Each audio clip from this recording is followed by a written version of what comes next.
क्या आपने कभी ऐसे खिलौने वाली गुड़िया के बारे में सुना है, जो कि सिर्फ एक गुड़िया ही नहीं, बल्कि उसके अंदर एक दुष्ट आत्मा अपना घर बना चुकी है, लेकिन अचानक डोना की नींद खुल गई। डॉल थी, जोर-जोर से हँस रही है और उसके गाल पर अपने हाथ से खूब जोर-जोर से थप्पड़ मार रही है। बिल्कुल ही मासूम सी थी, लेकिन उसकी आँखों में छुपा था मौत का साया।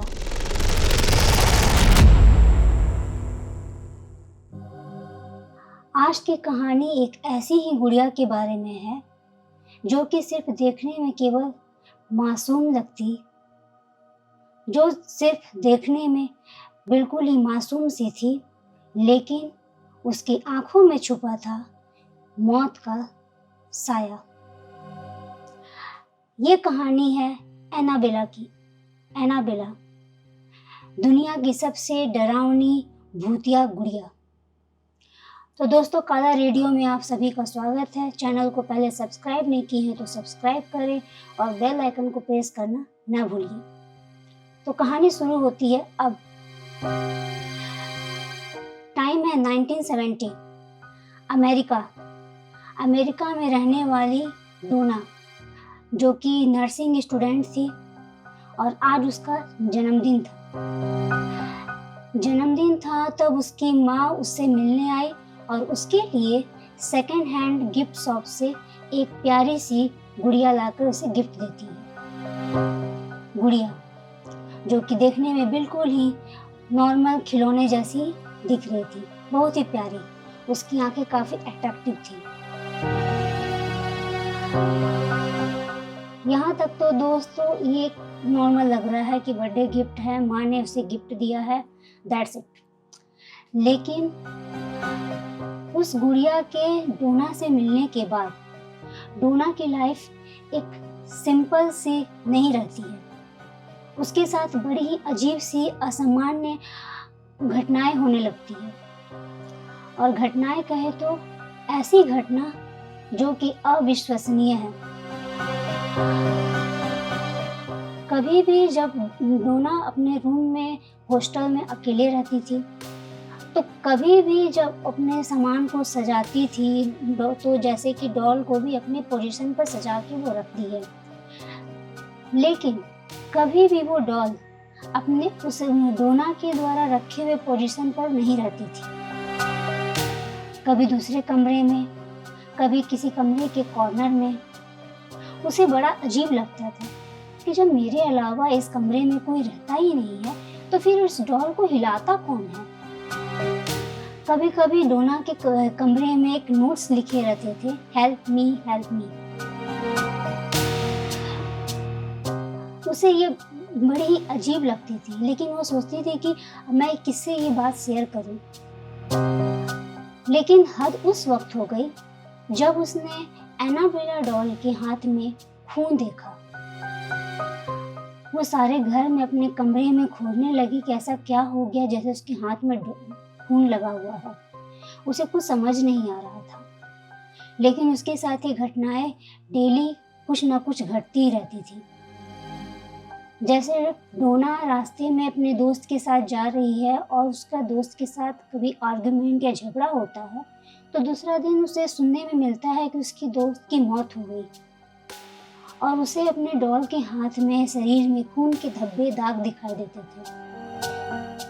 वो समझ नहीं आ रहा था कि वो डॉल उसे कैसे मार दी, या फिर अचानक वो कैसे मर गया। आखिरकार तंग होकर डोना जो है अपने साथ क्लासमेट रह रही एक अपनी दोस्त को बताती है कि मेरे साथ इस तरह की घटनाएं हो रही है। पहले दोस्त को तो उसकी बात सुनकर हंसी आ रही थी, ये क्या बात कर रही है, एक गुड़िया, उसमें कहाँ से जान आ सकती है। और वो गुड़िया जो सड़क से घर से बाहर निकलकर दूसरे जगह में जाकर एक लड़के को कैसे मार सकती है। ये अविश्वसनीय है, ये हो ही नहीं सकता। जरूर कोई एक्सीडेंट हुआ होगा या उसका कोई दुश्मन होगा जो उसे मार दिया होगा।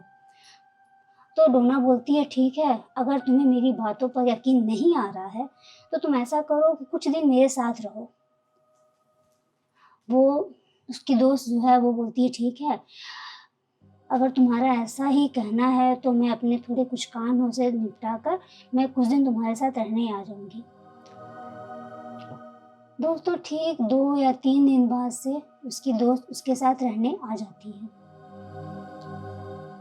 वो लोग बोलते हैं देखो, रात को मैंने इस डॉल को इस जगह पर सेट करके रखा है, तुम देखना सुबह ये उस जगह पर रहेगी ही नहीं। बोलती ओके ओके समझ गई, आप टेंशन नहीं लो, मैं देखती हूँ तुम्हारे इस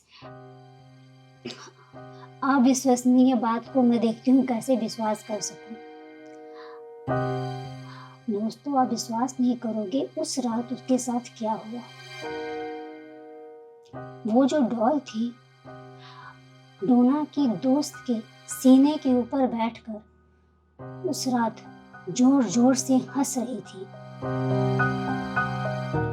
दोनों दोस्त रात को थोड़ी सी ड्रिंक लेकर पार्टी लेकर के सोए हुए थे, तो उसकी दोस्त तो उठी नहीं, लेकिन अचानक डोना की नींद खुल गई और उसने देखा कि उसकी दोस्त के सीने के ऊपर बैठकर वो जोर जोर से हंस रही है और उसके गाल पर अपने हाथ से खूब जोर जोर से थप्पड़ मार रही है।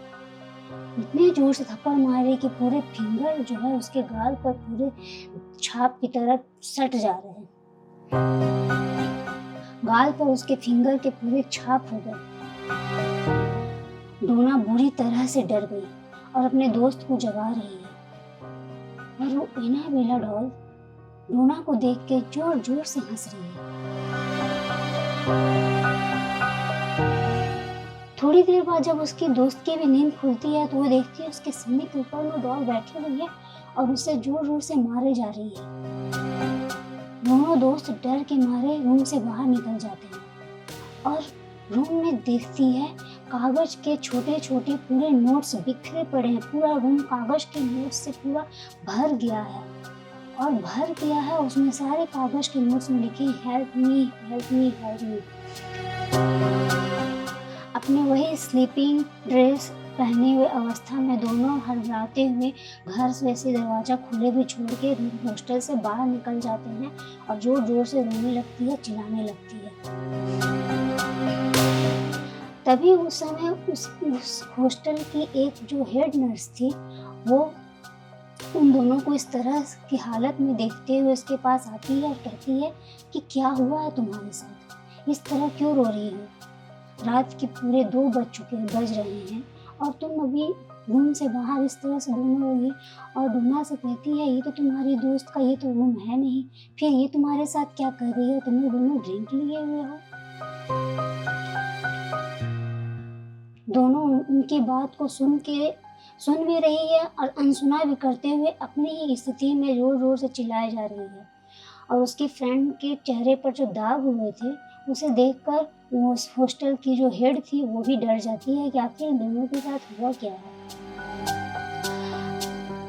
थोड़ी देर दोनों को संभालते हुए वो जो हेड है वो पूछती है अब बताओ। गाइस कुछ देर बाद जब वो दोनों नॉर्मल होती है तो कहती है कि मेरी मदर ने मुझे एक गिफ्ट दिया था, वो डॉल जिसके अंदर एक जान है। वो हमारे साथ इस तरह से घटनाएं हो रही है, कभी उसके हाथ में खून के दाग पड़ रहे हैं, कभी उसके कपड़े पर खून के दाग है, कभी वो हमें खून में लथपथ मिलती है और आज तो हद ही हो गया, वो हमारे सीने के ऊपर बैठ के मुझे जोर जोर से मार रही थी। और हम मेरे रूम में कागज़ के नोट्स हैं वो डेली बिखरे रहते हैं जिसमें लिखा रहता है हेल्प मी हेल्प मी। तब वो हेड नर्स उन्हें एक सलाह देती है, मुझे लगता है कि उस डॉल के अंदर में कोई आत्मा, कोई पिशाच, कोई प्रेत आत्मा निवास कर रही है जो तुम्हें वो तंग कर रही है और वो कुछ कहना चाह रही है जो तुम लोग नहीं समझ पा रहे हो। तो मेरे पास एक एक्सपर्ट का नाम है, मैं उसे सजेस्ट करती हूँ तुम जाके उनसे मिलो, शायद वो तुम्हारे कुछ काम आ सके, तुम्हारे लिए हेल्पफुल रहे। तो गाइस 2 पैरानॉर्मल एक्सपर्ट ईडी और लॉरेन से दोनों फ्रेंड्स कंसल्ट करती है और दोनों पैरानॉर्मल एक्सपर्ट उनकी बात सुनकर उनके हॉस्टल में जाकर वहाँ के सिचुएशन को देखते हैं और समझने की कोशिश करते हैं। और उसके बाद फिर डॉल के साथ वे कुछ समय बिताते हैं, अपने कुछ टेक्निकल टूल्स के साथ में उस डॉल के से कुछ बातें करते हैं या उसका कुछ चेक करते हैं, उस डॉल को चेक करते हैं।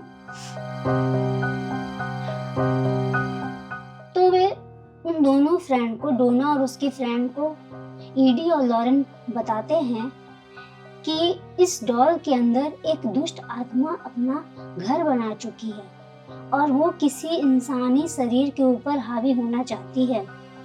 दैट मीन्स कि उसे कोई इंसानी शरीर चाहिए जिससे कि वो परमानेंट अपना और भी विकराल रूप दिखा सके, अपना और भी अपने शैतानी हरकतों से वो किसी को डरा सके। इस तरह से वो एक शरीर चाह रही है जिस वजह से वो तुम लोगों को परेशान कर रही है ताकि तुम लोग डर जाओ और वो तुम्हारे ऊपर हावी हो जाए। दोनों दोस्त काफी चिंतित भी कह सकते हैं या डर जाती है कि अब क्या करें, अब इस डॉल को हम क्या करें, अगर फेंकेंगे तो भी कोई फ़ायदा नहीं है क्योंकि वो फिर हमारे पास आ ही जाएगी। क्योंकि कहा जाता है कि एक बार कोई आत्मा अगर किसी के यहाँ पे आ जाए तो बिना किसी एक्सपर्ट या किसी पूजा के बिना वो आपका पीछा नहीं छोड़ेगी। तो ये दोनों दोस्त जो है काफ़ी चिंतित हो जाती है कि आखिर क्या करें।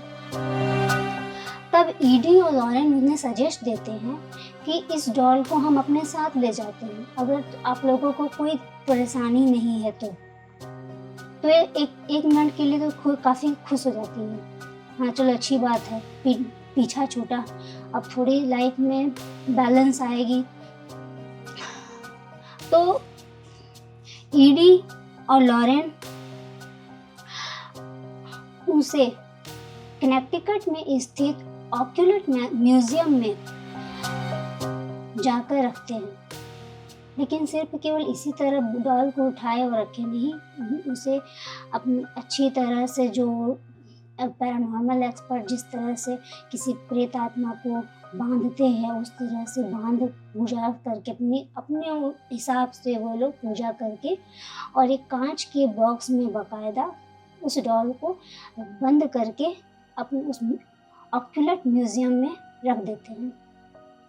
आज भी डॉल उस म्यूजियम में रखी हुई है, लेकिन कहा जाता है कि म्यूजियम में रख देने से ही उस डॉल से आपका पीछा नहीं छूटा है। अगर गलती से आप उस म्यूजियम में विजिट करने गए और उस डॉल को देखकर आपने उसके बारे में थोड़ी सी भी मजाक या कोई मस्ती करने की कोशिश की तो गाइस भूलिएगा नहीं, वो डॉल भी आपके साथ मस्ती जरूर करेगी और शायद उसकी मस्ती आपको पसंद ना आए। तो अगली बार जब आप किसी खिलौने को पसंद करें तो ध्यान रहे कहीं वो एनाबेला तो नहीं।